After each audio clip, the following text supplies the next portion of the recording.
through the narrative of a movie, of a TV series. Why is that so important?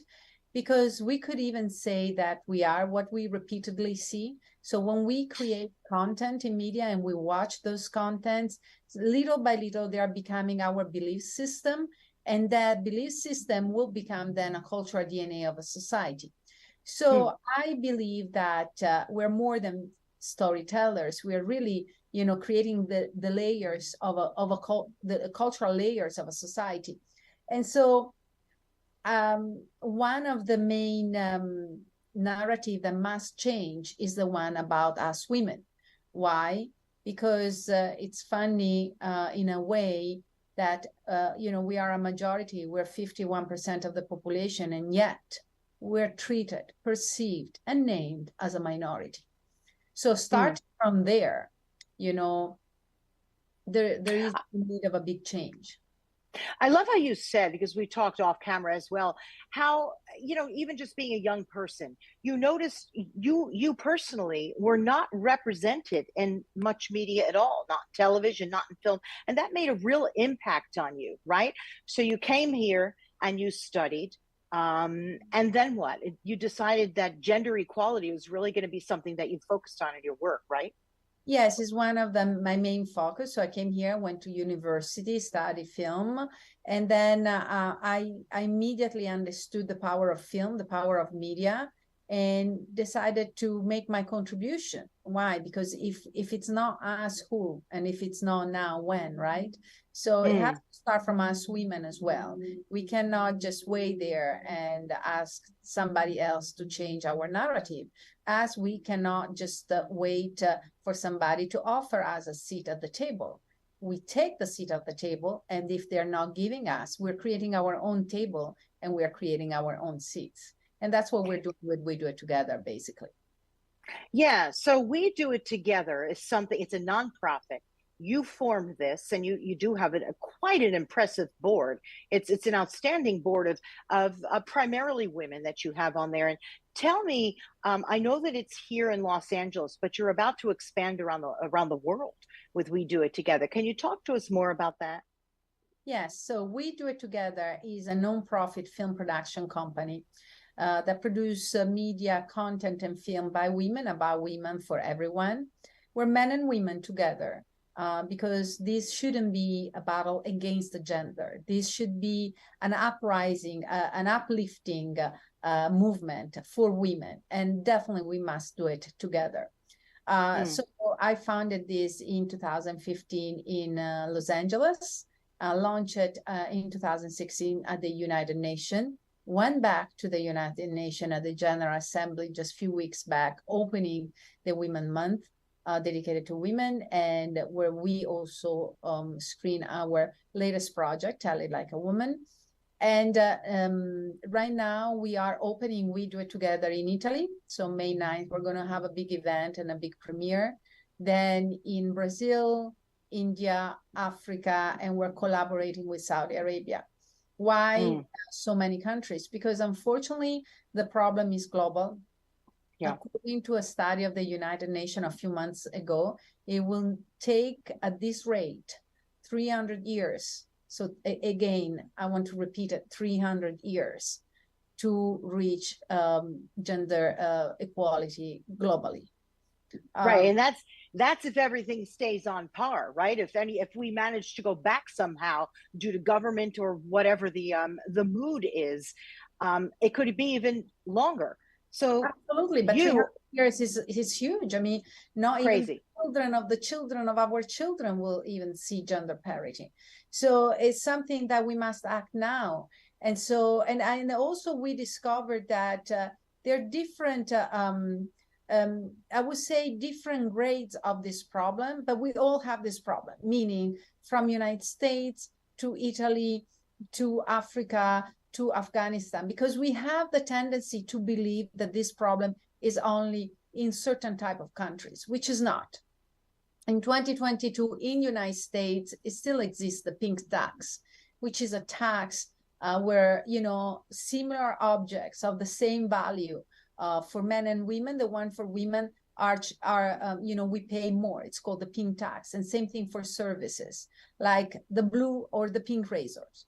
For example, or when you go to the laundry and you bring your husband's shirt or your shirt, if it's for a female, it's they charge you a little bit more. So not only we earn less because we earn for the same type of job around 20 to 30% less, but also we pay more because it's called the pink tax.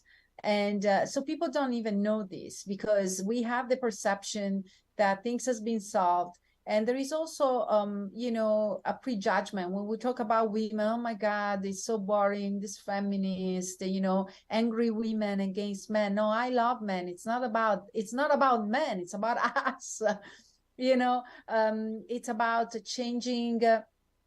Our opportunities so that our children don't have to struggle as much, but also to create a more evolved society, because if 51% of the population is evolved, the other 49 will be evolved as well. So it's a plus, it's a winning situation for both genders. Our main goal is that one day we really don't need anymore, we do it together. So the day that we close, we do it together is the day that we actually want. Gosh, why do you, go ahead. Why do you think it is? Because we bring life into the world. I don't quite understand why we end up the ones who are not respected in the eyes of men and many women too. I guess it evolved that way since the beginning of time, right? So it's very difficult to change, but it's happening, and it's happening because of works that you're doing and others have been doing, but particularly, as you said, with media, with film, with documentary, with television, with writings, right? I mean, we have to infiltrate this curriculum in school as well. It has to be everywhere. Exactly. So it's a cultural change. As you said, we don't know exactly where the roots come from. Also different religions that even there, there's a lot of discrimination. Historically, there's been tons of discrimination constantly. So it's one of the probably deepest and most difficult thing to change. Yeah. Also for ourselves. I found myself victim of this culture. And sometimes I say, oh my God, I'm working on it. And then, I have a problem myself. For example, there was a point where I wasn't really telling people my age or, that I wasn't married, because a woman that is not married, it's kind of a loser, or that I didn't have children, because if you don't have children, you're selfish. And then if you do have children and then decide to work, then you're selfish. And then, there's never the right role. So I remember catching myself, being the one that I was, working on this, but then being a victim in a subconscious and subconscious level that, and then I decided to do a TEDx talk and started a few years back saying, my name is Chiara Tilesi. I'm 46 years old. I'm 64 kilos. I'm not married. I have no children. What's wrong with me? So I made it, I changed what was a stupid, problem in my mind. And completely by declaring it, saying, what's wrong with it? There's nothing wrong. I'm actually proud of everything I've done and everything I am. It's a, learning process. It's a healing process for all of us. And I'm one of the lucky ones. What about women that, are under domestic violence constantly, or, any type of violence, or completely discrimination, not only in the work, but also in their community. So I think us in the United States probably are, we are better than in different countries, but still, so it has to start from us. The change must start from us. And going back to your question about the media, absolutely. Because first of all, nowadays, people don't read as much, but we are always, including myself, on a screen. Either on your hands. Right now, we're talking on a screen. So we constantly feeding our mind, our soul with, video content. So if we change the video content, then we will change the narrative and the belief system. So we have seen this, for example, for the LGBT community. 10 years ago, they weren't as accepted as today, right? It was almost impossible to see two men kisses on a screen. Now it's the norm. Nobody really cares, as it should be. You know, I mean, I don't care. I should celebrate love in any and each form it comes. Yeah. You know, you talked about domestic violence. In We Do It Together, you have 7 different, I guess we would call them short films or stories. One of them in particular, Unspoken, right? Where you could describe it better than I can, where a couple came in to a veterinarian's office and there was something a little peculiar going on. And we sensed that as the audience. But this woman, the only way that she could get away from being abused was by, go ahead, you tell it. Because that story, all of them, really spoke to me about what people are going through out there. And each 7 had a different story, right? But let's talk about that one in particular, since you brought up abuse. Right. So these are part of a feature film called Tell It Like a Woman that has been created by We Do It Together, produced by Iervolino and Lady Bacardi Entertainment in association with We Do It Together. And this segment, Unspoken, is directed by a wonderful and extraordinary female director, Maria Sole Tognazzi, with one of our top actresses, Margherita Bui. So it is inspired by a true story. And basically this woman couldn't really get out of her house, which is in most of the case of domestic violence. They have a hard time to leave their house, their home, unless it's for work. They're very controlled by, their predator or by their husband. And in this case was the husband. So she decided to, hurt a little bit her dog. So imagine, I have a dog and it's my life. Imagine if I have to go to, hurt my dog to be able to ask for help. So she hurt the dog. And so the husband brought her, of course, he didn't know that she was the one. He thought that the dog by itself, so got hurt. Got hurt. So they went to the veterinarian, which was a woman, played by Margherita Bui. The story didn't make sense, and the way they bonded through, looking at each other in the eyes, she understood something was wrong. So it's unspoken because they don't speak, but they constantly look at each other.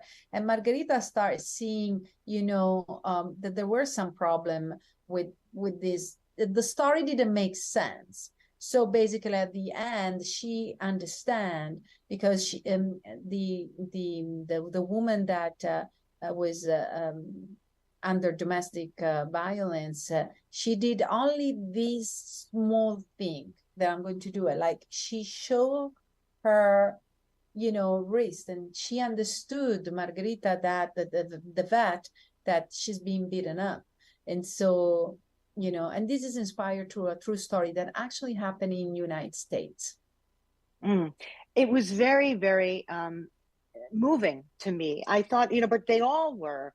Kim Carter, right? The story of Kim Carter, also based on a true story about a woman with severe mental illness. I believe schizophrenia. I'm not sure, but I think schizophrenia, but mental illness based on abuse from her early childhood.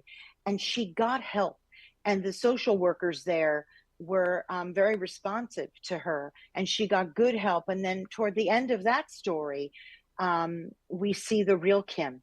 I just thought that was so beautiful. I really did. Played by Jennifer Hudson, right? Because the 7 stories open with that one, right? With Kim's story. And I thought, wait, is that Jennifer Hudson? It was incredible performance by her. Another story, also, you can comment on that, but also all of them. Was directed by Taraji P. Henson, was her debut in directing. That story is very dear to me. Kim Carter is a wonderful example how a woman can go through jail, drugs, mental health, and yet she can survive, transform her pain into the maximum potential of empowerment. In fact, now Kim Carter is a CNN hero, and she right. created a foundation that gives housing to all those women that don't have a place to go for, you know, different reason because they're lost in their life. And she's helping thousands of women in the United States. So to see where she came from, because it's easy for someone like myself, where, you know, I grew up in Florence, came to United States, so coming from a privileged background, and then doing what I'm doing, but you know, it's not really a big deal. But if I were in prison, you know, doing drugs and had mental health problem and have no stability, no family system, and then creating, you know, foundation that is helping thousands of women, that's extraordinary. I mean, she went through hell and transformed it and creating heaven for other women. So I really applaud Kim Carter. I have so much respect for her. The story was written by Catherine Hardwicke, by the way. So it was an excellent group of artists. Jennifer Hudson, Pauletta Washington, Taraji P. Henson directed, and, you know, so it's called Pepsi and Kim. Really beautiful, done. Each one is beautiful. You know, the piece with starring Eva Longoria, where she is a single woman, very much about her career. And then she goes back home to where she's from, and her sister and mother passed from obviously drug-related incidents, I guess. And she's left with a little girl to take care of, and says, as a single woman with a career, no, I couldn't possibly.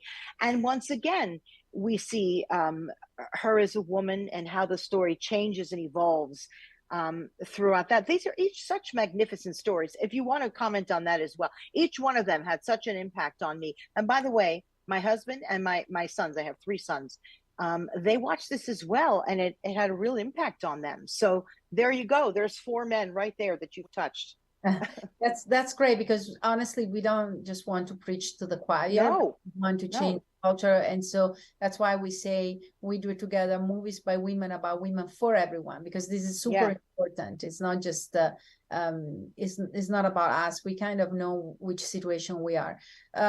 So yeah, the one, it's directed by Lucia Puenzo from Argentina, one of the top directors, and Eva Longoria is extraordinary in this film. And it's the story of mental health, a family, you know, her mother was suicidal, the sister, you know, suicided herself, and had a little daughter that, you know, she basically left it to her.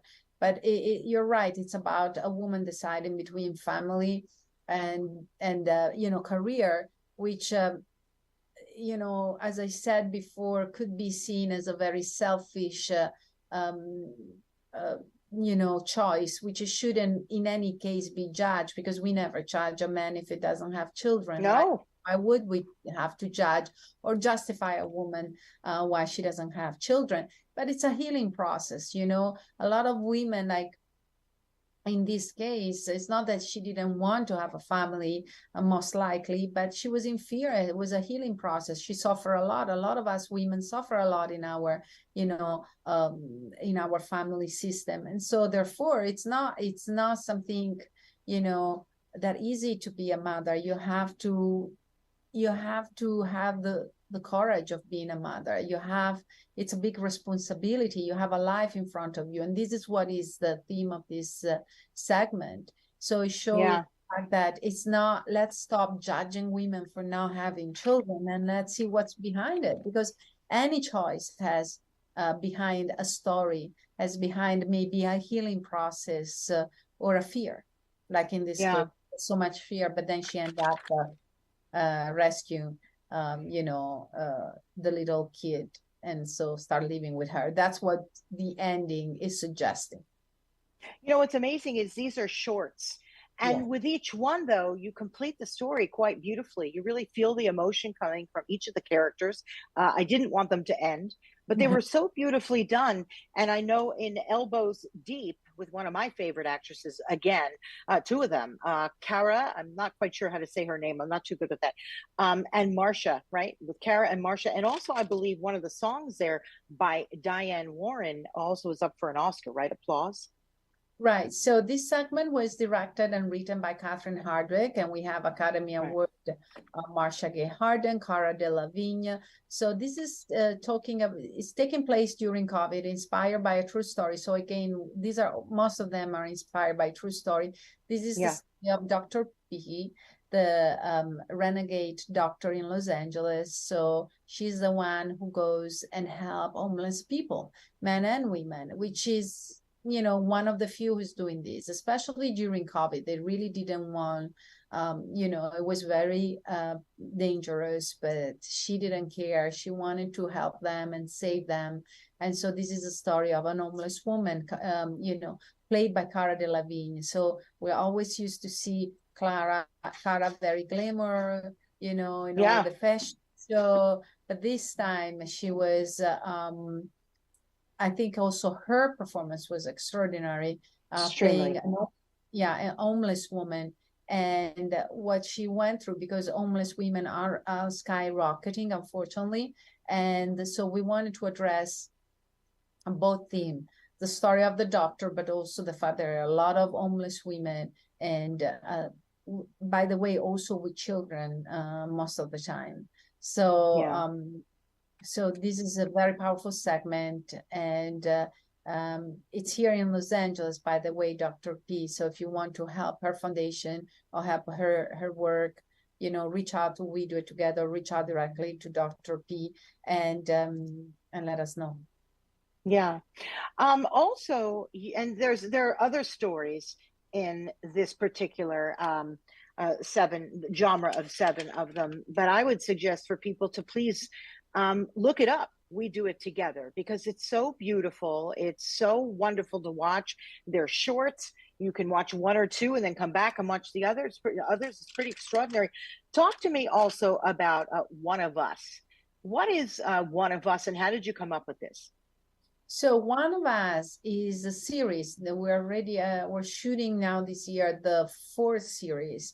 So it's they're short documentary. In this case, I'm producing it and directing it, and it's telling the stories of 4 women. In this case, 4 Italian women that made it in the United States. So we started with California, in Los Angeles, and then we expanded to New York, Washington,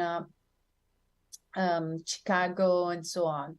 So basically, what we are telling, we wanted to create the first database of immigrants, because we always tell the story. If I ask you, close your eyes, think about a story of an immigrant, 99% you will tell me the story of a man.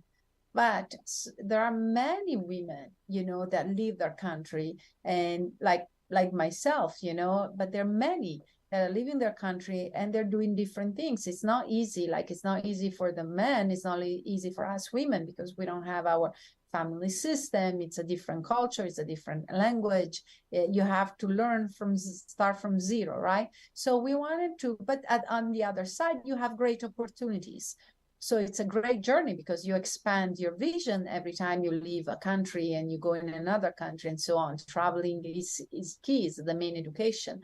So in this sense, we wanted to create a database so that we could inspire other women to do the same, because we're only telling the story of immigrant men. So we're about to shoot one more One of Us.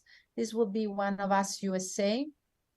So it would be 4 stories of 4 different women, and they are intertwined. So the great thing about this is that basically we are telling the story of how they started, all their obstacles, and how they made it, right? So the whole process. And I think the success of this project is that when you watch it as a woman, you're like, oh my God, this is my story. Because the problem is very similar. And as a man, a lot of men came to us and said, oh, I didn't realize that my wife, my co-worker had to go through all of this, because we are always used to talk so much about men and their journey and their success, that and their obstacles. The bio are mainly bio men, right? We're talking about male bios. And so this is a project that it's a small project, but it touched the hearts of many. And so, this is where we are. Is it always Italian women that you're speaking about?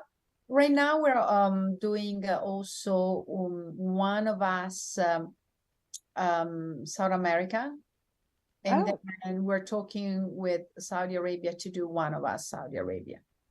Fantastic. Well, you spoke about when you were younger, like when you lived in Italy, and you said to me that often it was your dad that you thought was impactful.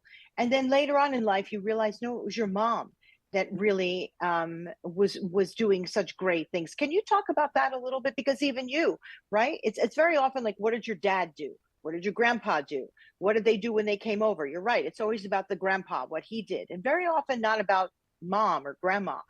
But tell us about that, even your own journey in realizing your mom's impact on you. Right. So my dad is exactly let's say, the perfect example of a macho man, and and the head of the family, the one who decided everything, the womanizer, the successful one, the betrayer. He has it all. Yeah, of course I love him dearly, and but still, he's exactly the example of a man that I'm like, I'm doing this maybe also for him to understand, because how you always do things outside of you, but the reality is that maybe is something deep in you, right? So, and I would say that, yes, he's also is a little bit, I wouldn't even say a little bit, he's chauvinist. So I think deep inside of him, he really, believes that maybe in a way, men are the one who needs to work, women has to stay home, he's the one who has to decide, and all of that old culture. So I always saw my mom, the weaker one, because she was very, I thought that she was very frail, that she was crying all the time. She was, she was very depressed. She was fighting as she could, but, it was too big for her. So I saw him as, the leader. And then with all this other aspect of him that I did not like. But at that time, I didn't even know if I didn't like it, because I didn't know any better, right? I was a kid. Right.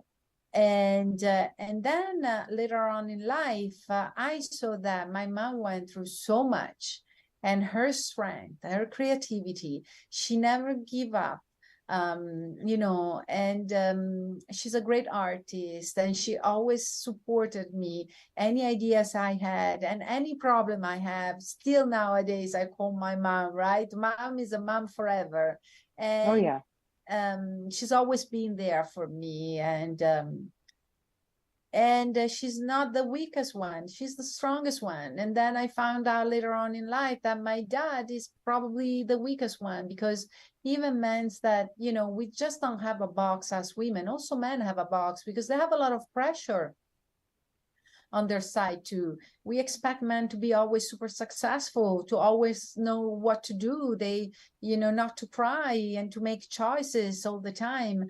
These are a lot of pressure for men as well. I think, the overall cultural change on gender, has to happen for both. I'm focusing on women, but I think also for men, that's a cage, is a bigger cage than ours, because our cage is really relying on them, because financially, a mother shouldn't rely, because there should be a system, even from the government.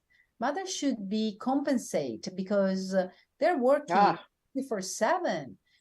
They're building a family, and they cannot just rely on the man, because sometimes divorce are not fair, actually, most of the time, you know. And then what a woman is going to do, she's 45 years old, she grew up her kids, and now she has to start working and still have the kids, you know what I mean?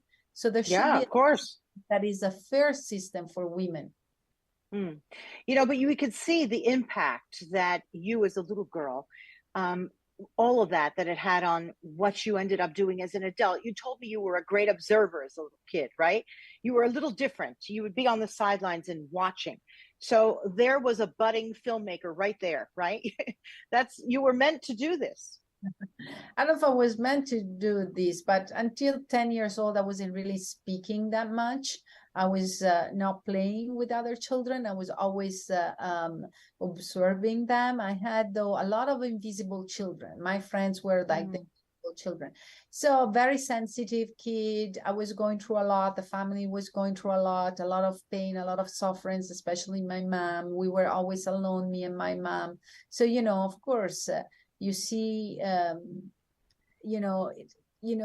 pain. I believe in this planet, pain is a tool for growing for all of us. I wish it wasn't pain, but all of us are going through sufferings in life in different shape and form, but it's really a way to evolve as well, so I think as a little kid, I went through a lot. And so, I was more of an observer, but then led me to live this life and do what I do, which I love, because for me, it's more than filmmaking. For me, is a mission. When they tell me, oh, you're a producer or like a filmmaker, I feel kind of odd, because I'm more like I keep saying I'm a social impact, filmmaker, because I'm being an activist and a filmmaker, right? Yeah. What are you working on currently as well? Because I know that tell me. Yeah, I'm working on the fourth series of motherhood. So, fourth series of Giving Back Generation, which is a successful podcast that we did. And then we're doing a movie with Catherine Hardwicke called The Chaperone. Again, where, female is the leader. And then I want to do a series on mothers. So we're supposed to start shooting that as well. I think the role of mother is central, but the narrative is so limited. We should really expand that, because I think they are the infrastructure. They are, mothers are really the structure of a society, and therefore we have to shine the light to them. One of the stories in We Do It Together is called A Week in My Life. I loved highlighting that mother and her two children. It was very real, and what she goes through each day. By the way, she had a lot of patience, I'll tell you that. I thought, wow, I would have blown my cool by then, but she was I would have, believe me, but she was very patient with the children. And it just it was showing sort of the day to day of making the eggs, getting the kids to school, the karate practice. It was beautifully done. So I love how you're able to sort of exploit, if you will, the day to day of what we go through as mothers, as people who are working. And it's very, very impactful. So when you say you're doing a piece on mothers, gosh, I have some terrific stories. I could actually tell you could use them yourself, because it's varied, right? Motherhood, right? How different people handle being a mother, isn't it? I'm sure. Yeah. Exactly. And so that segment, so I just want to clarify, the movie, it's called Tell It Like a Woman. So if any of yeah, it's called Tell It Like a Woman. The nonprofit is called We Do It Together. So this excuse me, is directed by Nipo O from Japan, and played by Anne Watanabe. Is an extra incredible. Because it starts with this woman frying eggs, cleaning the house, cooking for her children. You say, what's going on? And then at the end, you're just crying, because you see all the love, all the work that this mother. I don't want to tell the story, because there is a surprise at the end. Yes. But I wanted to keep it for the audience. But basically, you start with what are we looking at, and then you realize at the end, you feel like you are that mother, and you feel like all the work that a mother does that we don't even, uh, give an importance. It's for granted, it's for granted, which is it shouldn't. We should celebrate mothers. So this is a piece where there is a celebration of motherhood, I believe. And this project that I'm about to shoot is a celebration for mothers, and also talking about the different problem that there is and insecurity, because when you have a child, you don't have nobody's teaching you to be a mother. So nope. That you have to learn is probably the most difficult thing to do. Yeah. Pretty amazing. Where do you get a lot of your ideas from? I mean, I know you have quite a distinguished board of various types of people, right? But they're so real and they're so on point. How do you do, in other words, how do you do what you do? How do you assemble it all? I could barely get my show on the air every week, right? And you've got this big thing that you're doing. How do you do it? Right. Well, I think that the key is when I say, when our organization is called We Do It Together, it's really we do it together. So it took a long time to make this movie. It took 6 years. But a lot of people work on it. And I think because it was beyond than a movie, it was a movement. We are creating a movement, the power of art, music, storytelling, and we want to change this culture. So that's why when I told you it's more than a passion, this is a movement. We really feel that we're making a difference. And we really feel, we receive a lot of emails from young girls from different parts of the world, because the other important thing is that we're pretty much global. Even this movie was shot in India, Japan, South America, Italy, States. So we want to be as inclusive as possible, and we want to be represented, because the reality is that most of the women don't feel that they are represented. I mean, who wants to be that young, or who can be that young 25 years old girl, blonde, thin, smiling, perfect for the rest of her life, right? Who wants to? I don't know. It wouldn't be me, so I'll tell you that. I have no idea. Well, I really hate to say this. That's a little boring, and I mean that sincerely. Exactly. I hate to. We are much more than that, and we all want to look good, and we all want, but this constant fixation of us women in beauty and weight and how old are we and what we are wearing, who cares, at the end of the day. Something I'm very interested in is women and aging. I really do think that we become more beautiful. I mean it. And I'm not talking with all the stuff that people are injecting. I really find it beautiful when women are older. Now, again, I could be wrong. I didn't grow up in Italy or other countries, but I feel like they age a little more naturally and gracefully than we do here in the US. What do you think about that? I think that I did a TEDx talk about ageism, because ageism is per nature a disparity factor. There is an English saying that says, men age like a glass of wine, women like a glass of milk. So meaning we become yogurt and they become fine wine. So and the perception, because it's not the reality, but it's the perception, right? The perception is some of the sexiest men alive, from George Clooney,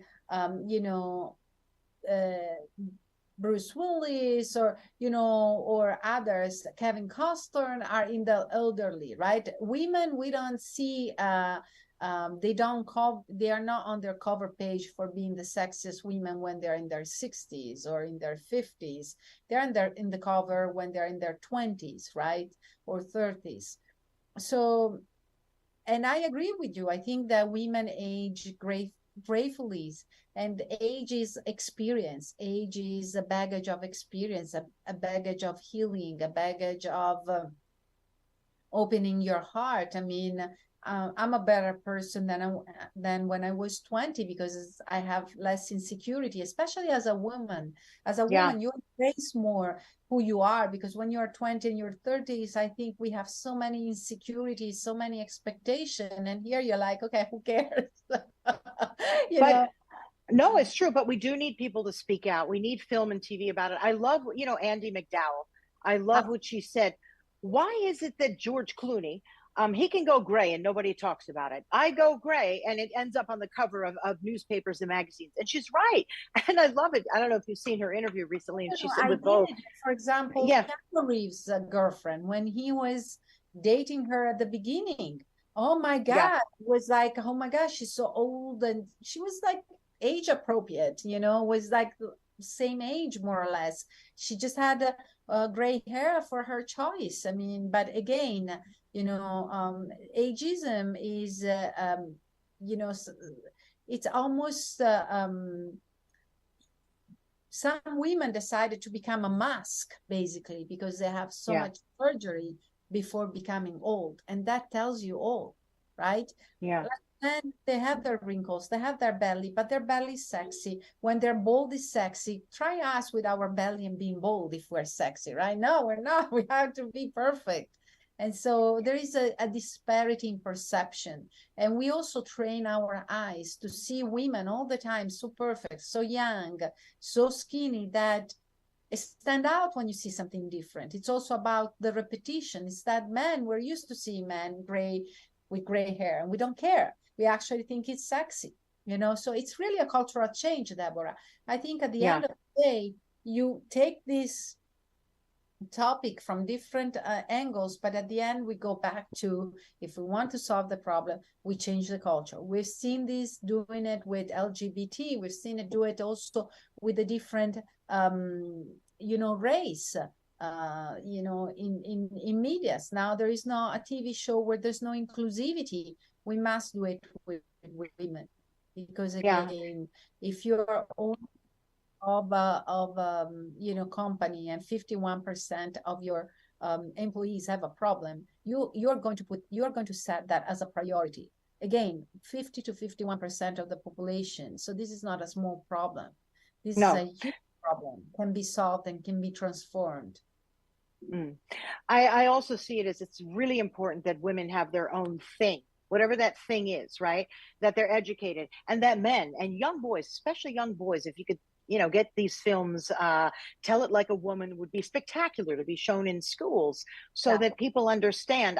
One of the other stories in Tell It Like a Woman, the second from last one, was dealing with a transgender person, and I thought that was such a beautiful story. I absolutely loved it, and it also put a human face to what they're going through as well. I mean, you really sort of hit all the boxes, but there's so many boxes out there, right? There's so many. I would love to do Tell It Like a Woman #2, honestly, because we shot in different parts of the world. And I think this should be a movie that should be done every year or every 2 years, and should be distributed for free in the school. And I wish we could find a way to make it happen, because in this time was Iervolino and Lady Bacardi that believed in us, but they're also a for-profit company. So I want to make this in a way that everybody has access to it for free, so that so hopefully we'll find a foundation that believes in this and wants to do also the #2 right away, so that we can give it for free to people. If anybody's listening and watching out there, we know where we can find you, right? So what else would you like to tell our audience, before I let you go? I mean, go and check www.wedoittogether.org. Write to us, join us. Let's not underestimate what we're doing. Our mission is almost impossible. So we need the help of everyone, of each one of you. We're doing this for all of us. We're not just doing this for the glamour of a movie. This is more than that. This is really, a movement, and a cultural movement, because it has to start from the people's up. There's no doubt about that. Governments are not changing the narrative. No. It's not happening. So we've been waiting for centuries. Why waiting more? Why waiting another 300 years if it's going to happen? Yeah. And everybody, we need to work together, right? Social media is a great platform for this. Write about it, talk about it. If you have story ideas, get in touch with you, right? I know that you're very Absolutely. responsive. We're You're putting very together, responsive. Go ahead. yeah. Now we're putting together a pipeline, of stories now because we want to grow as a company, and even if it's a nonprofit, we want to create, possibility. Because don't forget, we also hire mainly women, so Yeah. we're hiring women behind the screen, in front of the screen. We are changing the narrative, about women. So in a way, we're trying to hit all the boxes to create a self-sustainable system that. A lot of women don't have to go through hell just because they said not, or because they didn't wear the hijab in the right way and they got killed, or in Afghanistan, they don't have the possibility to have education, or they don't have the free choice for abortion. I mean, all of this has to change. And since you brought that up, how do you get through to women in these countries? How are they even able to watch this content if they're unable to do that?